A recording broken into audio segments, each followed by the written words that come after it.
이번 수업의 마지막 챕터인 19장을 진행하겠습니다. 19장 중에서 몇 섹션만 진행을 하면 될 것 같은데요. 일단 19장은 뭐냐? 뉴메리컬 메서드가 되겠고요. 소개라고 하면 일단 19점 1절을 진행을 합시다. 자, 플로팅 포인트라는 게 있습니다. 부동소수점이라고 하는데요. 소수점이 딱 여기 찍혀져서요. 이런 식으로 0.6242. 그러니까 이거는 6, 2, 4, 7 곱하기 10한 3승이니까 여기 이렇게 점이 찍히는 게 이제 원래 이거랑 같은 값인데 이렇게 하지 않고 0. 뭐 곱하기 10의 몇 승 이렇게 표시하는 게 바로 플로팅 포인트다 이렇게 얘기를. 물론 이 점은 이런 식으로 6점 몇 또는 0점 몇 이렇게 표시를 할 수도 있습니다. 똑같이 되는데 어쨌거나 같은 위치에 소수점을 표시하는 방식이 되겠습니다. 두 번째 플로팅 포인트가 기본적으로는 과학에서 이제 많이 사용이 되는 내용이 되겠고요. 그 다음에 중요한 내용이 significant digit라는 게 있어요. significant digit라는 거는 유효 숫자라는 거죠. 우리말로 유효 숫자라는 거는 상당히 이 수치 해석에서 상당히 중요한 부분을 차지하고 있는데 그 이유는요. 예를 들면은 5자리 유효 숫자라면 이것도 5자리 유효 숫자 1.3600. 그러니까 1.36이라고 쓰는 거하고 1.360이라고 쓰는 거하고 다르죠. 왜냐하면 이 녀석의 오차는 1.3 우리가 보통 반올림을 할 테니까 1.361을 만약에 소수점 2자리까지 쓴다고 하면 이렇게 되겠죠. 반면에 1.360은 1.360 이렇게 반올림 되는 거니까 당연히 얘하고는 정밀도 차원에서 상당히 많은 차이가 납니다. 그래서 반올림을 하게 되는 경우에 그 바로 밑에 자리에 0.5까지가 최대로 에러가 생기겠습니다. 이런 경우는 어떤가요? 이런 경우는 역시 유효 숫자가 5자리라고 볼 수가 있습니다. 자, 그래서 소수점이 찍혀진 경우는, 그게 아닌 경우는 이렇게 그냥 유효 숫자를 5자리라고 보면 되고요. 소수점이 찍혀진 경우는 소수점이 아닌 첫 번째 소수점이 아닌 자리부터 시작을 해서 맨 끝까지 읽어주면 되겠습니다. 처음으로 나타나는 0이 아닌 숫자의 자릿수 이렇게 보면 되겠죠. 자, 유효 숫자는 되게 중요한데 유효 숫자가 없어지는 경우가 있습니다. 어떤 경우가 있냐 하면요. 예를 들면 0.1439 주로 빼기에서 이런 문제가 생기는데 빼기 0.1426을 뺀다고 하면 두 개 다 지금 이거는 지금 유효 숫자가 4자리 얘도 유효 숫자가 4자리인데 답을 쓰면 뭡니까? 0.00113이 나오죠. 자, 이건 지금 유효 숫자가 2자리로 줄었습니다. 이렇게 뺄셈에서 유효 숫자의 상실이 발생한다. 이건 우리가 가급적 수치 해석에서는 이런 뺄셈을 피하는 게 좋겠습니다. 이그젬플 한번 보면은 어떻게 이런 것들을 피할 수 있을지가 나오는데요.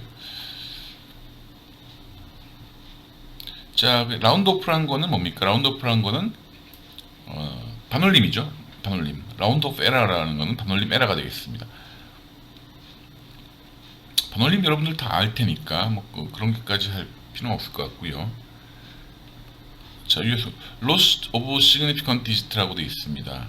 자, 이거 이그젬플이 중요한 하나 볼 수 있는데 이 2차 방정식이 있어요. 이렇게 있을 때 만약에 유효 숫자를 4자리까지 계산한다고 했을 때, 자, 그러면 우리가 보통 컴퓨터로 계산할 테니까 우리가 손으로 하는 거하고 이제 컴퓨터로 계산하는 경우에는 이게 어떻게 되냐 하면 근해 공식을 사용하면 이렇게 되죠.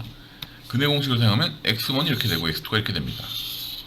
자, 근데 문제가 여기 지금 어느 게 지금 될지 모르겠으나 마이너스 항이 있습니다. 실제로 계산을 해보면요, 이렇게 돼요. 마이너스 20 플러스 마이너스 루트 19.95 이렇게 되는데, 마이너스 20 마이너스 10 플러스 아니죠, 루트가 없고요. 네, 루트가 없어요. 마이너스 20 마이너스 19.95 하면 마이너스 39.95 잘 나옵니다. 근데 마이너스 20 플러스 19.95 하면은 이 숫자가 없어져서, 그러니까 두 개를 해주면 뭡니까? 39.95가 하나의 답이고요. x2는 마이너스 0.05가 답이 되겠죠. 두 개의 답이 되는데, 자, 이 경우는 역시 이 숫자가 한 자리로 줄었습니다. 얘는 문제가 없죠. 네 자리가 되니까요. 이런 경우는 어떻게 할 수 있느냐? 이런 경우는 이렇게 빼기가 되는 것을 방지해서 이런 공식을 써주면 되겠습니다. 이것도 사실은 두 근의 곱이 a분의 c이다라는 거는 여러분들 알고 있죠. 2차 방정식에서 두 근의 곱이 a분의 c, 두 근의 합은 마이너스 a분의 b, 그걸 알고 있다고 하면, 만약에 첫 번째 x1을 알 때, 즉 여기서 첫 번째 x1이란 거는 이 숫자가 상실이 안 된 x1, 이 녀석을 의미합니다. 얘를 알 때 x2를 계산할 수가 있습니다. 어떻게 될 수 있나요? x1을 알면은 x2는 x1 a 분의 c가 되겠죠. 이렇게 되겠습니다. 그래서 거기다 대입을 해주면 나오는 숫자가 빼기가 없기 때문에, 나누기가 되기 때문에 이렇게 됩니다. 마이너스 0.05006까지 나옵니다. 네 자리 유 숫자가 그대로 살아있고요. 자, 그럼 실제값은 뭐냐? 실제값은 이게 실제값이에요. 실제값 물론 계산을 더 한 건데, 만약에 10자리 시그니피컨트 10자리 유효 숫자를 사용했다고 하면 이렇게 나옵니다. 아까 0.05보다 0.05006이 훨씬 더 정확한 것을 알 수가 있습니다. 그러니까 이 숫자의 상실을 일으키지 않도록 어떠한 뉴메리컬 메소드를 다양하게 개발할 수가 있습니다. 방법에 따라서 이 숫자를 상실하지 않을 수가 있다. 이런 건 어떤가요?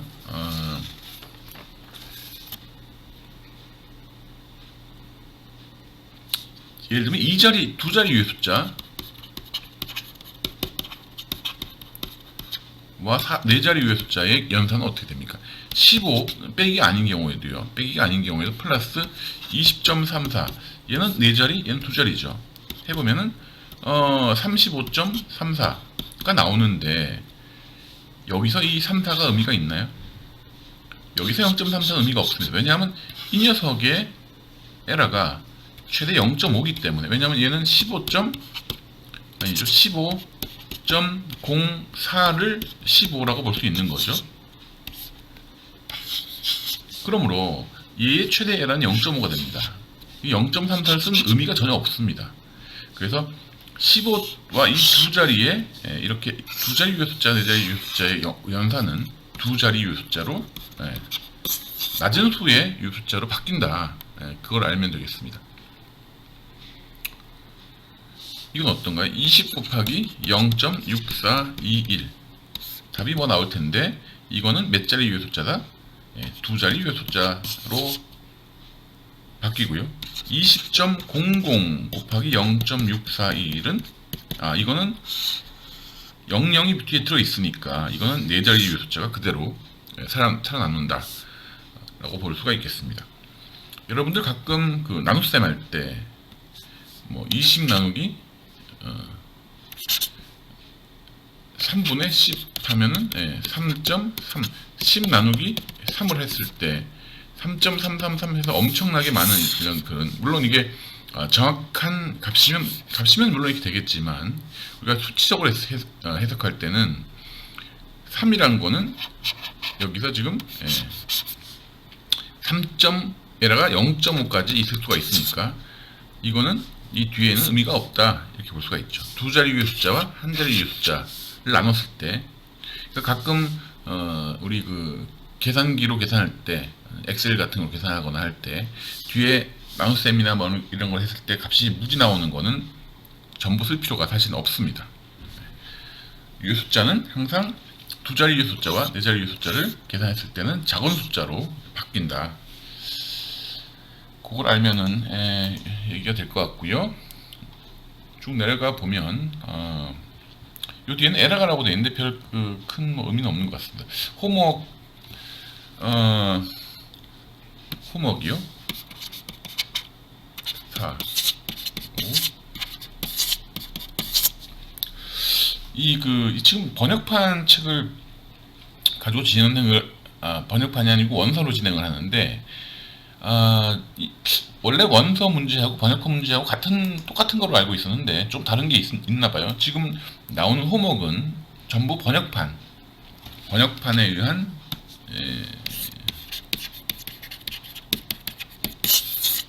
호목 번호가 되겠습니다.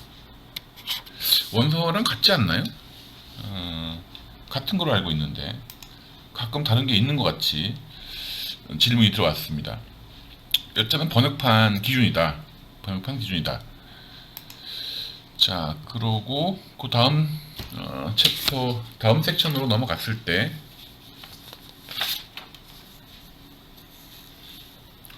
19.2절을 보겠습니다. 자, 이러한 그 방정식의 해를 fx는 0이라는 거에 방정식 해를 우리가 구해보고자 합니다.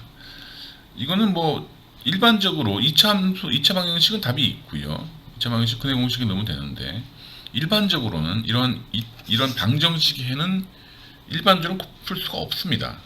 수학적으로 클로즈 폼 솔루션이 안 나오죠. 그래서 이터레이티브 메소드라는 거를 반복법이라는 걸 써야 되는데 상당히 재미가 있는 부분이에요. 보면요, 과정은 이렇게 되어 있습니다. 일단은요, 이런 식으로 바꿔줍니다. fx는 0을 갖다가요, 이렇게 x는 gx로 바꿔줘요. 그러니까 이 중에서 하나를 x를 잡아내서 이렇게 바꿉니다. 그 다음에 x 초기 값을 정해주고요, 여기다 넣어요. 그 다음에 x 바뀌겠죠. 그럼 다시 여기다 넣어. 바뀌고 다시 넣고 왔다 갔다 하다 보면은 언젠가는 이 방정식이 거의 만족하는 우리가 x를 구할 수가 있습니다. 그게 아마 이 방정식을 만족하는 fx는 0을 만족하는 솔루션이 되겠다 하는 게 기본적으로 반복법의 아이디어가 되겠습니다. 이그젬플을 보면서 이게 항상 성립을 하는지 한번 보도록 합시다. 이 문제인데요. 네. 2차 방정식의 문제는 여러분 답이 알 수가 있죠. 이거는 답을 지금 알 수가 있습니다. 0을 딱 해서 했을 때 이렇게 두 개가 답이 나옵니다. 근데 자, 방금 얘기했던 방법법을 사용하고자 한다고 하면 x가 어떻게 됩니까? x가 3x 여기 붙어 있네. 그러니까 x를 왼쪽으로 끌어내면요, 이렇게 되겠죠? 네, 이렇게 됩니다. 자, 그러면 처음에 이제 이 x와 사실 이 x는 다른 값이죠. 왜냐하면 x 여기다 초기 값을 넣고 그건 얘가 나오고 다시 얘를 넣으면 얘가 나오니까 이렇게 xn으로 쓸 수 있고요. 얘는 xn 플러스 1로 쓸 수가 있습니다. 만약에 초기 값을 x0는 뭐 잘 모르겠다, 1로 넣습니다. 그래서 계속 계산을 해보면 1 이렇게 계속 값이 바뀌죠. 바뀌어서 나오는데 이걸 무한대로 가면요, 무한대까지는 안 가겠지만 지금 벌써 보면은 0.4011, 0.390 이렇게 해서 약간 이렇게 어떤 값으로 이렇게 수렴을 하는 형태가 됩니다. 그러니까 얘는 사실은 결론을 얘기하면 수렴이 되는데, 만약에 우리가 xg를 모르니까 3을 넣었어요. 3을 넣었을 때는 3 넣고 다음 값이 이렇게 되고 점점 값이 지금 커지죠. 5부터 11까지 늘어납니다. 이런 경우 우리가 발산이라고 했어요. 발산. 자, 그럼 수렴과 발산인데 이거는 사실은 x0를 어떻게 선택을 하냐에 따라서 우리가 다른 값인데요. 이게 그림으로 지금 살짝 나와 있습니다. 한번 밑에 그림을 보면요, 지금 0을 넣으면 수렴을 했고요, 3을 넣으면 발산을 했습니다. 이런 그림을 볼 수가 있어요. 네. 이게 지금 방금 그림을 그린 방금 G1X가 뭐였죠? G1X가 이거였죠, 그죠? 3분의 1 x제곱 플러스 1에 대한 그림을 지금 여기다 그렸어요. 예. 자, 0을 넣으면은 1을 넣으면은 지금 수렴을 했어요. 왜냐하면은 1을 넣어서 값이 처음에 나왔어요. 이 값이 이제 이 값이고, 다시 넣었을 때 다시 이 값이 나오고, 다시 이 값을, 그러니까 이 값이 이렇게 내려오는 거죠. 다시 넣었을 때 이 값이 나오고, 점점 하면은 결국에 지금 x는 g1x니까 이 라인하고 만나는 점이 우리의 솔루션, 즉 이 점이 솔루션이 됩니다. 이게 이제 우리 소련값이 되겠는데요. 이렇게 내려오면 소련물 합니다. 이렇게 하면요. 근데 반대로 아까 3을 넣었을 때요. x3을 넣었을 때 3 넣으니까 이 값이 나오고, 다시 이 값을 넣으니까 이 값이 나오고, 다시 이 값을 넣으니까 이렇게 나오고, 이 경우는 지금 발산을 하는 경우죠. 예. 그래프로 한번 그림을 그려보면 이런 식으로 되고요. 자, 그러면 다른 방법이 없느냐? 한번 보면요. g1x 같은 함수를 여기서 이 같은 함수를 이번에는 이렇게 만들지 않고요. x제곱을 양변 x로 나눕니다. 어떻게 됩니까? 그러면 x 마이너스 3 플러스 x분의 1 이렇게 되죠. 여기서 x 뽑아냅니다. 그럼 어떻게 되나요? x 뽑아내면 이렇게 되죠. 3 마이너스 x분의 1 이렇게 됩니다. 자, 똑같이 해서 이렇게 해서 값을 넣습니다. 1을 넣으면 역시 점점 값이 작아져 수렴을 하고요. 내려가 보면은 3을 넣었을 때는 어떻게 됩니까? 3을 넣었을 때도 역시 수렴을 합니다. 자, 그러면 지금 문제가 어떤 함수를 잡느냐에 따라서 x를 어떻게 뽑아내냐에 따라서 두 가지 경우가 다 수렴을 하는 경우죠. 이 경우는 이 경우는 이렇게 1을 넣었을 때 수렴을 하고 3을 넣었을 때 수렴을 합니다. 이 점으로. 자, 그래서 두 가지 함수를 따라서 함수가 어떻게 수렴이 되는지를 보여주는데요. 자, 첫 번째 이론. 만약에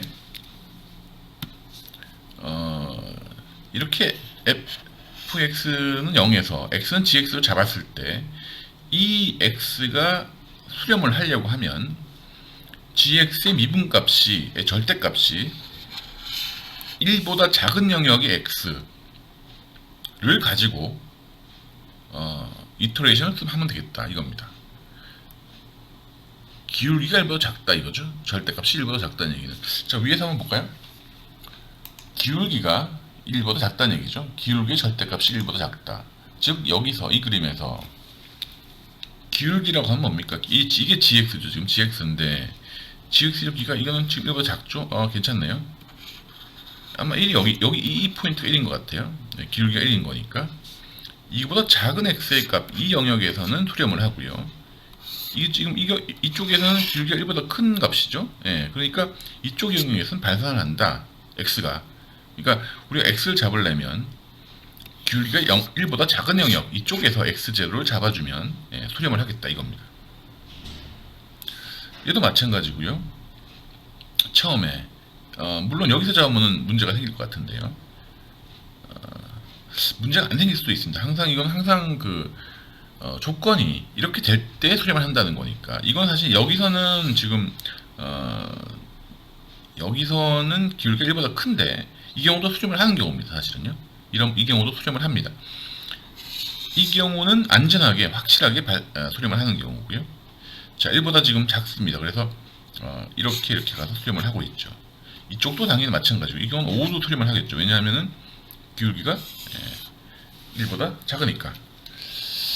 자, 그래서 이 조건이 이 theorem 1이 기울기가 1보다 작으면 수렴을 한다는 거고요.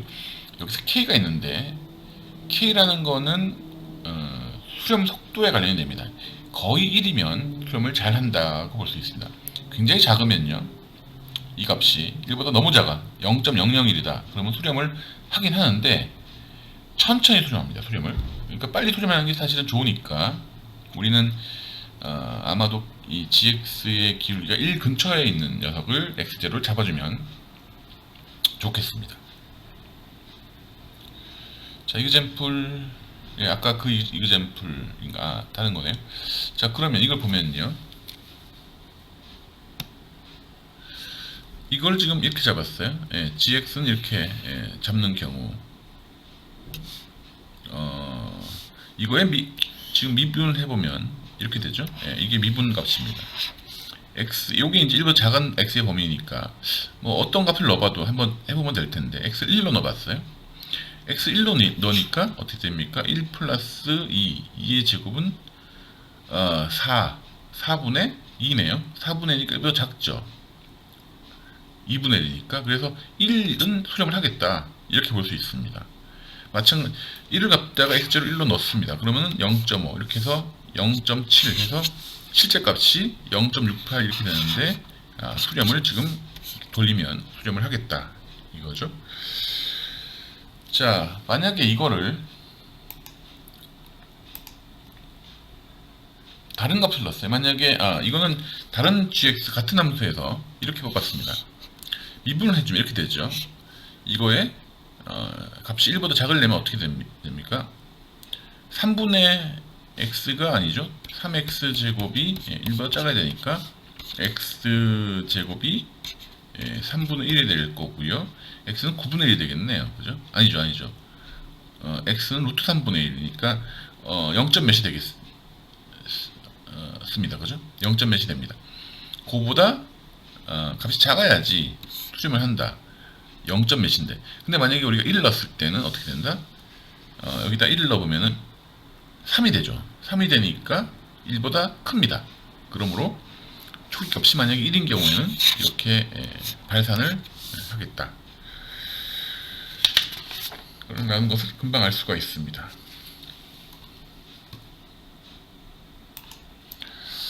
그 다음 방법으로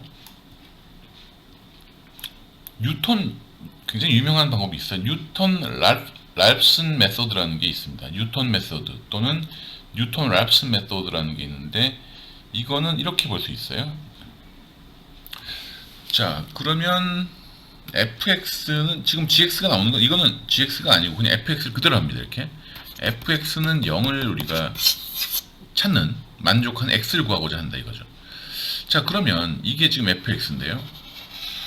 일단 x를 찍어요. 아무거나 x0를 이렇게 찍으면은 이 녀석과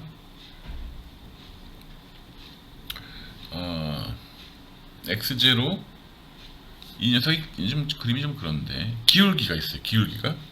자, 설명을 다시 해보겠습니다. 여기다 그림이 좀 이렇게 될 때요. 이렇게 있을 때 x0의 기울기가 있을 겁니다. 이 함수에. 그러면 다음번에 만나는 요 점에서의 기울기는 뭘까요? f x 프라임 제로 이렇게 되겠죠? x0에서의 fx의 기울기는 요겁니다. 기울기가. 그러면 요게 x1이라고 치면요. 요 만나는 점이 x1 있는 x1은 어떻게 됩니까? x1은 x0 마이너스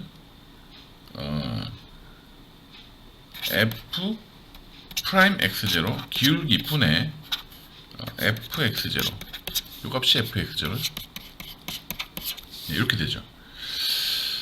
이런 공식이 생길 수가 있습니다. 지금요. 맞나요? 왜냐하면은 지금 기울기라는 거는 fx0의 프라임이라는 거는 요것분의 요거잖아요. 요것분의 요거니까 x0 마이너스 x1 분의 fx0가 되죠. 기울기란 거는. 그러니까 여기서 x1을 뽑아내면 이런 공식이 나올 수가 있습니다. 여기다가 갖다 놓으면요. xn 플러스 1이 되고요. xn이 되겠죠. 그러니까 여기에 처음에 값을 넣고 그러면 다음 값이 나오고 또 넣고 다음 값이 나오고 또 넣고 다음 값이 나오고 그렇게 함으로써 처음에 x0로 시작을 해서 x1이 되고 여기서 기울기가 이렇게 되니까 다시 여기가 나오고 점점점 이 원하는 fx가 제로인 값으로 컨버지를 할 것 같습니다. 자, 그래서 이 공식이 바로 뉴턴의 이터레이션 메소드가 되겠다. 지금 같은 지금 이퀘이션이고요. 이그젠플 하나 볼까요? 이그젠플. 그러니까 이거는 사실은 편한 게 우리가 컴퓨터로 계산하기가 상당히 쉽다. 단점은 fx의 미분값을 알아야 된다는 단점이 있습니다. fx의 미분 함수를 알아야 된다. fx의 미분 함수는 뭐 적절히 계산할 수가 있겠는데요. 자, 이그젠플 한번 볼까요? 이그젠플. fx의 미분 함수 이게 만약에 이렇게 돼 있다고 하면요.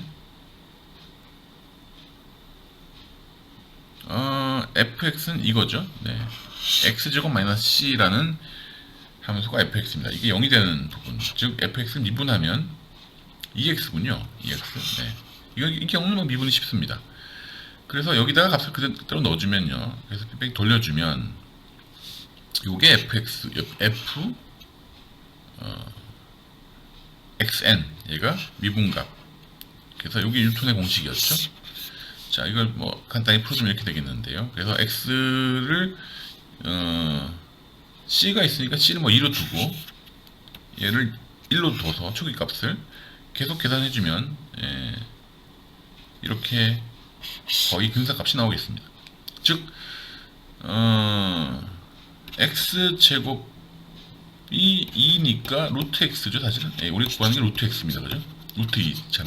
루트 1.414가 나왔는데 이렇게 정확한 값이 나왔습니다. 루트 2를 구하니까요. 자, 다른 이그젠플 하나 더 보면요.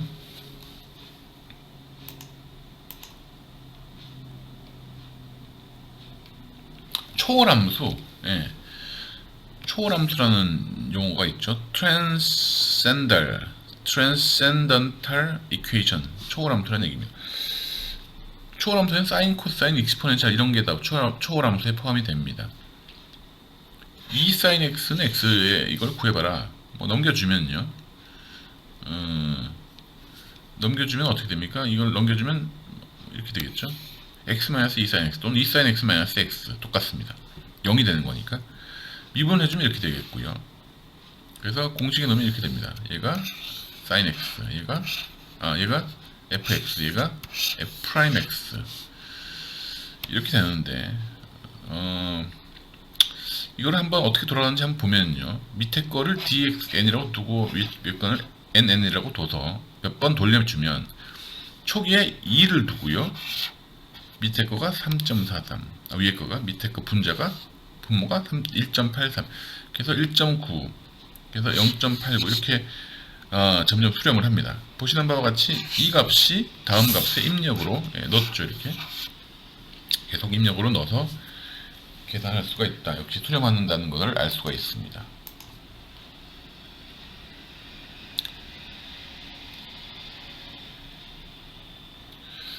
뭐 비슷한 문제겠으나 여기 하나 더 있네요. 이그젠플. x3승 마이너스 플러스 x 마이너스 1이라는 함수 역시 똑같이 해서 주면 초기값을 1로 두고 이렇게 수렴할 수 있다라는 거 문제가 없고요. 그 다음에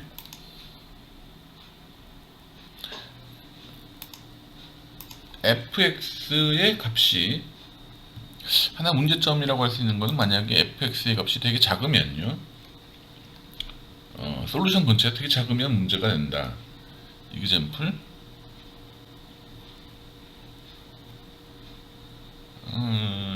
밑에 건 뭐 더 비슷한 얘기라서 넘어가고.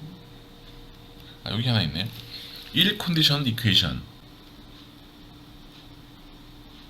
지금 x는 0에서 솔루션이 맞습니다. 왜냐하면은 0을 넣으면 0인데 물론 뭐 그 허수는 우리가 무시를 하고요. 실수만 따졌을 때 0에서 솔루션이 나옵니다. 근데 f'x가 f'x가 상당히 작은 값이 된다. 그리고 이 솔루션 근처에 0.1 넣었을 때도 상당히 작은 값이 나옵니다. 0.1 넣어주면요. 자, 그러면 이 값이 너무 작기 때문에 솔루션 근처에서 이 0.1에서 0으로 잘 가지 않고요. 계속 이 근처에서 배회할 수가 있습니다. 물론 무한대까지 그거를 넘겨주면요. n을 무한대로 해주면 가겠지만 이렇게 솔루션 근처에서 근처도 아니죠. 0.1은 사실은 꽤 큰 값인데 이 f'x가 이렇게 되게 작게 나오게 되므로 이런 경우는 솔루션이 동작이 잘 하지 않는다라는 얘기가 여기 지금 example 1 conditioned equation이다 이렇게 나와 있습니다. 메소드는요, f'x의 계산법이 복잡한 경우에 우리가 이걸 구해야 되는 거니까 f'x를 구해야지 이걸 쓸 수가 있죠. 이게 만약에 되게 복잡한 함수다 그러면은 이거는 찾기가 쉽지가 않겠습니다. 그래서 그 다음 방법으로 나오는 게 시컨트 메소드라고요. 시컨트 메소드 사실 이것도 되게 유명한 방법이라고 볼 수 있는데요. 자, f'x 대신에 이걸 넣습니다. 이건 뭐 당연한 공식처럼 보이는데, 왜냐하면 미분값 대신에 근사 미분값을 넣어요. 근사 미분값. 그래서 여기서 n이 n-1로 근사하면 이게 바로 미분값이죠. 똑같은 미분값이 됩니다. 점에서의. 근데 지금 이거는 f'xn을 계산하는 대신에 이 값을 그냥 넣어줍니다. 장점은 그냥 fn 값과 fn- 값을 알고 있으면 계산할 수 있다는 장점이 있습니다. 그래서 아까는 점에서의 미분값이었지만 이거는 요번에는 두 점에서의 평균 미분값이라고 볼 수가 있겠죠. 이거를 시컨트 메소드다. 시컨트 메소드라고 이름이 되어 있고요. 그래서 이 방식을 사용하면 매우 진행이 잘 되겠다 이겁니다. 풀을 보면요, example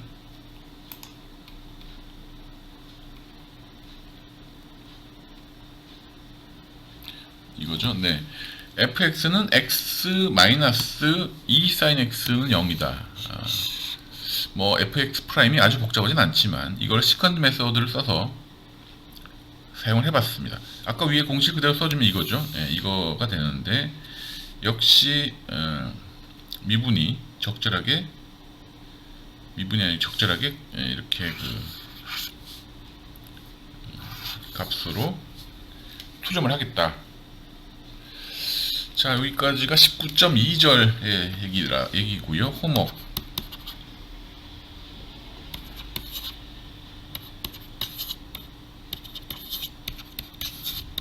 여기까지가 호목이 되겠습니다.